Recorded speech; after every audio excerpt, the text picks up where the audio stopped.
Honey, stop inventing things. P. Diddy is a good man, and I have a great job. You're going crazy. He would never do that to you. What really happens behind the curtains of the music industry's glamour? What dark secrets hide beneath the shining surface of fame and power? Jasmine Clark was born and raised, surrounded by the luxury and extravagance of the hip-hop world. As the daughter of P. Diddy's personal driver, she witnessed firsthand the lifestyle of the industry's biggest names, parties, lavish mansions, and a world that seemed like a dream to many. But behind all this opulence, a nightmare was unfolding, one that would scar her for life. Jasmine wasn't just an observer of this world. She was tragically pulled into its darkest side. What should have been a childhood surrounded by stars turned into a torment when she became a victim of some of the most powerful men in the industry. And the worst part, when she finally found the courage to tell her father everything, happened in P. Diddy's dark room. He chose silence, fearing the loss of his well-paying job and the privileges that came with the rapper's wealth. Now, years later, Jasmine Clark is finally breaking her silence. After carrying the weight of her pain for so long, she is ready to expose the horrifying details of a scheme so sinister that no one has dared to reveal it until now. Get ready for a story that will shake your perception of the world of fame. What you're about to hear might change everything you thought you knew about the music industry. Before we dive in, make sure to subscribe to the channel for more shocking stories and share this video so the truth can finally come to light. Jasmine Clark's story begins now. My name is Jasmine Clark, and this is my story. I just ask that you don't judge me and don't say that I'm lying. I still go to therapy to this day to be able to live after everything that happened to me.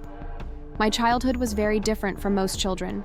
My father, Thomas Clark, was the personal driver for P. Diddy, the famous rapper and producer.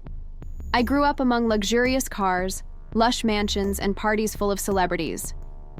At that time, I thought I was lucky to be so close to this world that so many people only saw on TV. I was just a little girl, and to me it seemed like a fairy tale. I saw familiar faces all the time. Jay-Z, Beyonce, and other big stars were always around. Parties were held almost every week, and my father was like a shadow of Diddy. He took it everywhere and made sure it was available 24 hours a day. My father said that that job gave us everything: a house, food, good clothes. I believed him at first. I believed in Diddy too. He was charismatic and always kind to me in front of others. He said I was a daughter he never had and treated me like part of the family. He gave me expensive gifts like bracelets and clothes from brands I didn't even know about at the time. For a child, that was magical. But looking back, I understand that these things were never a real gift. Growing up so close to him seemed like a dream. But over time, I began to realize that this dream had a dark side. Not all parties were happy, and not all smiles were sincere. Diddy and his friends, men I saw as idols, began to watch me in ways I didn't understand. They were always too kind. They asked too many questions about my life, and I felt a strange feeling whenever I was alone with them. I was still too young to fully understand what was happening. But even at that age, something inside me knew something was wrong. It wasn't just the glamour. There was something dark in that world, something that I still couldn't fully see, but that was about to reveal itself. At the time, I trusted my father. He was my hero, my safe haven. But that confidence would begin to be shaken as the years went by. And what I discovered afterwards marked me forever. As I got older, my closeness with P. Diddy and his friends began to change. At first, they treated me like a curious little girl, someone who ran down the halls of mansions and asked innocent questions about their glamorous lives. They gave me nicknames, laughed at my jokes, and showered me with gifts. But when I reached 12 years old, I started to notice that the way they looked at me had changed. Diddy started asking me to be close to him at events, always by my father's side. He said I was special, that I brought luck. But at the same time, there was a strangeness in his voice, as if his words had a weight that I didn't understand. His relationship with me seemed to change when no one was looking. When we were alone in a room or he passed me discreetly at a party, I felt something strange in the air, a tension that hadn't been there before. There were also dark rooms. That's what I called the places he and his friends took me. Sometimes during these parties, they asked me to accompany them, always using a friendly tone, as if it were a joke. These rooms were away from the loud music and bright party lights. They were silent, dark places where the atmosphere was heavy. At first, I didn't know why I was there. They laughed, asked me questions, and said things I didn't understand. But over time, the touches began. The innuendos became clearer, and the laughter seemed to turn into something more disturbing. When I tried to escape or move away, they would say things like, "It's okay," or "It's just a joke." I was just a child. I had no idea how to deal with that. I told my father everything. Every time we came home from one of these parties, I would tell him something was wrong, that Diddy and his friends were doing things that scared me. He listened, but never looked at me. "You're exaggerating, Jasmine. They are your friends," he said. Or worse, he would pretend not to hear me. Quickly changing the subject, I didn't understand why my father didn't believe me. But now, over time, I realized that he was scared. Fear of losing my job, fear of facing Diddy. He made a very good living, and we lived a comfortable life because of it. But at that time, I only saw a father who chose money over protecting his own daughter. And so I started keeping everything inside myself. My father wasn't going to help me. I had no one to tell. I was alone. And that feeling of loneliness was almost as terrible as the dark rooms. As the years went by, the relationship with my father became more difficult. I always admired how hard he worked to provide for us. He drove for Diddy day and night, fought Los Angeles traffic, worked overtime without complaining. He said it was for me, so I could have everything I needed. But after what happened at so many parties, I started to see it differently. I still told him what Diddy and his friends did. I told how they took me to those dark rooms and how scared I was. But every time, he reacted the same. He pretended not to hear, said I was making things up, or simply changed the subject. When I cried or insisted, he got angry. "Jasmine, do you know how hard I work for this job? Please stop this," he said. The worst part was that I knew he understood what was happening. I saw it in his eyes, in how he avoided looking at me directly when I talked about it. He knew. He just didn't want to admit it. I think he was afraid that if he faced the truth, it would mean risking everything. His job, his salary, our home. Over time, I stopped counting. I stopped trying. I felt like a burden to him, like my pain was an inconvenience he preferred to ignore. So I started keeping everything to myself. But it suffocated me. It was like a weight was crushing my chest every time I came home from a party, or eventually.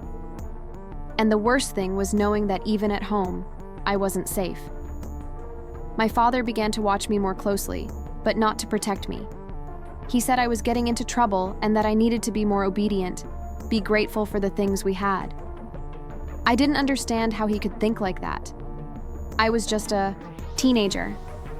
It wasn't my fault, but he made it seem like it was. I felt betrayed. How could he allow this to continue? How could he ignore what was happening right under his nose? Even today, I wonder if he tried to protect me out of fear or convenience. I guess I'll never know. His silence was deafening, and he left me alone at a time when I needed help most. The father I thought would be there for me always chose the comfort of financial security.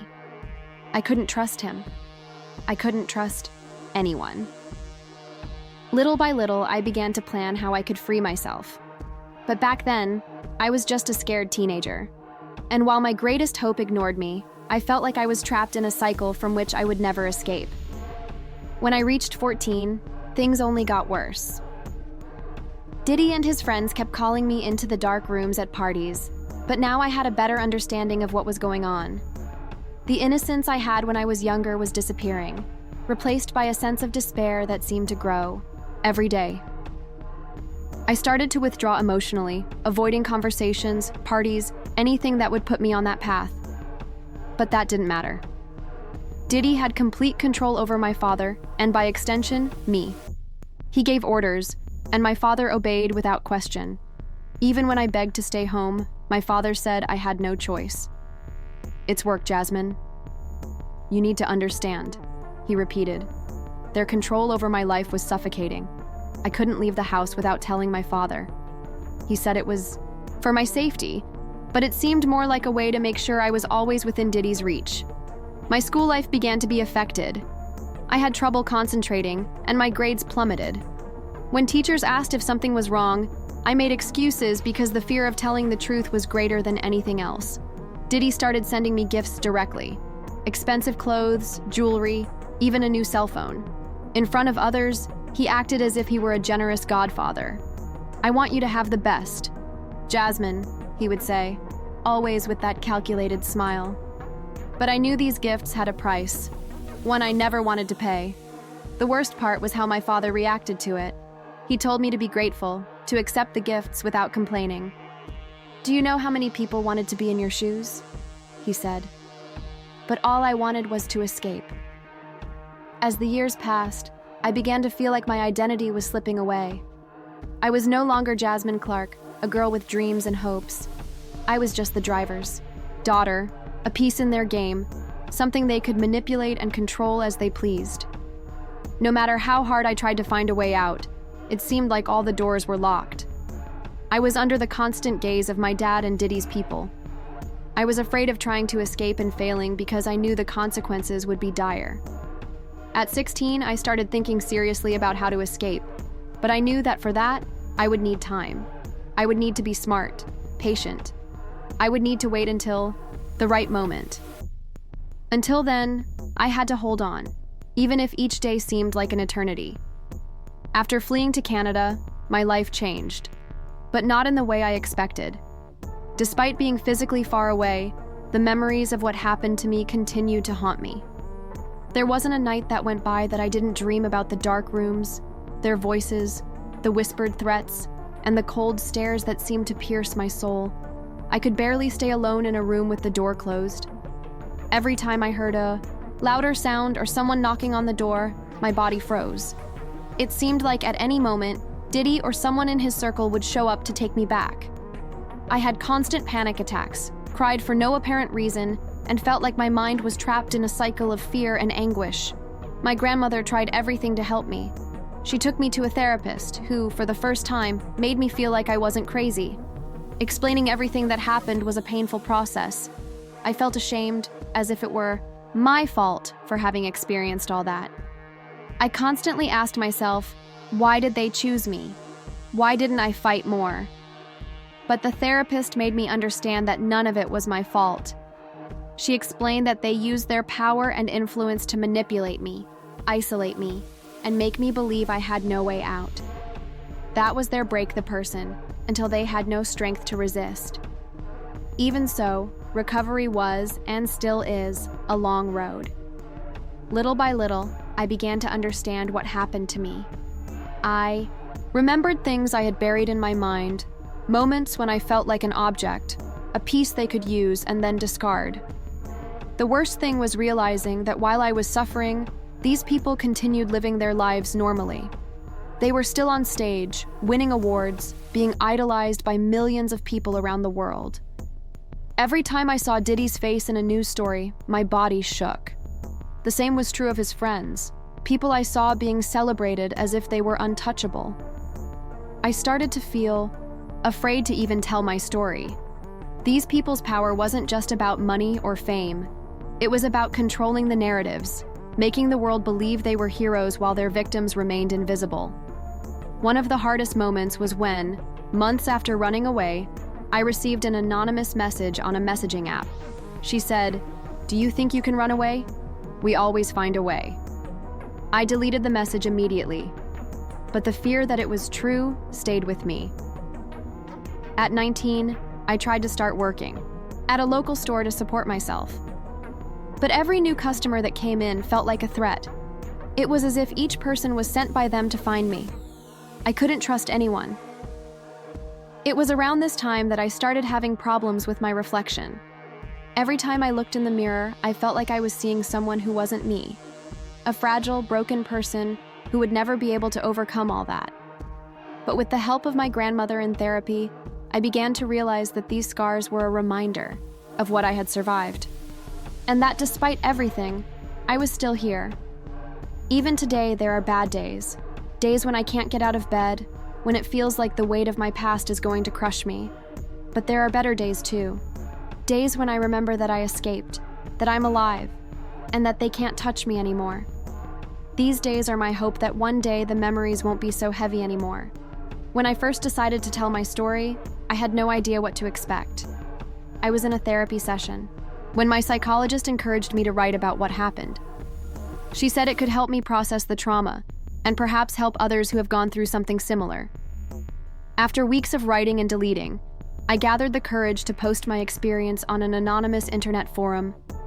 The text was long, detailed, and each word seemed to rip out a piece of my soul. The initial support was overwhelming. People saying they believed in me, that I was brave, that what happened to me was an injustice.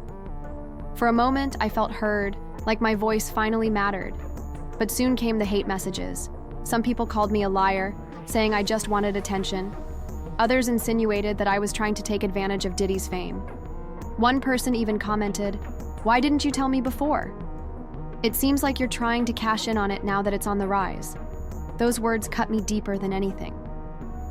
The worst was when a tabloid found my post and published an article with my name and a childhood photo of me. I hadn't authorized any of this. My face was now linked to the story on websites and social media, and the reactions were even more intense.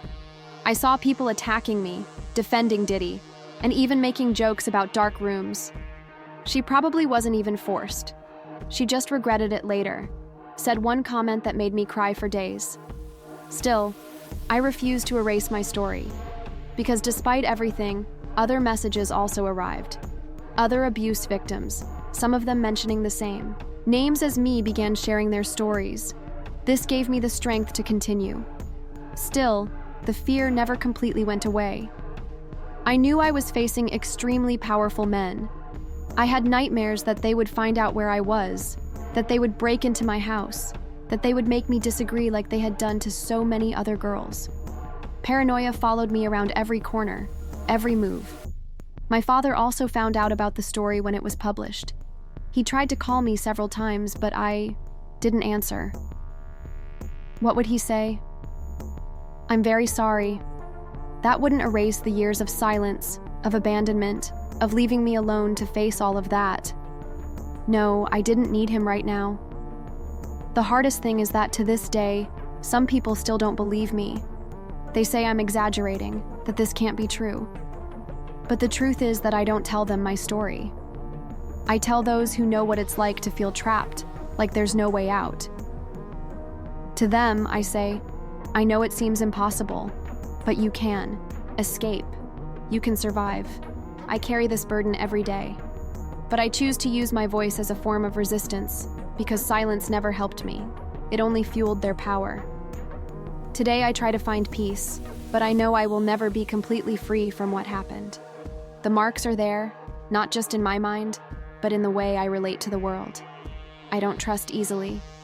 I avoid crowded places, and the idea of being around someone famous makes me feel sick. Sick. Still, I'm alive, and that's something no one can take away from me. After telling my story, I knew I couldn't stop there. Even with the fear of retaliation, I felt I had a greater obligation to help other girls and women who, like me, felt silenced and alone. I started collaborating with organizations that fight against abuse and trafficking. And I even gave talks, always with my face partially covered. It's not about me. It's about the message. Still, the path was not easy. The threats continued. I once got an email saying, "You should have kept quiet. You don't know who you're dealing with." I was terrified, but I didn't respond. I deleted the email and continued. The hardest thing is knowing that despite everything, these people are still out there. They still have influence, money, and the power to manipulate narratives. I know Diddy and other men like him will probably never face the justice they deserve. It revolts me, but it doesn't paralyze me. Today, I also think a lot about my father. He never reached out to me, personally, after I published my story. I think he knows his words wouldn't be enough.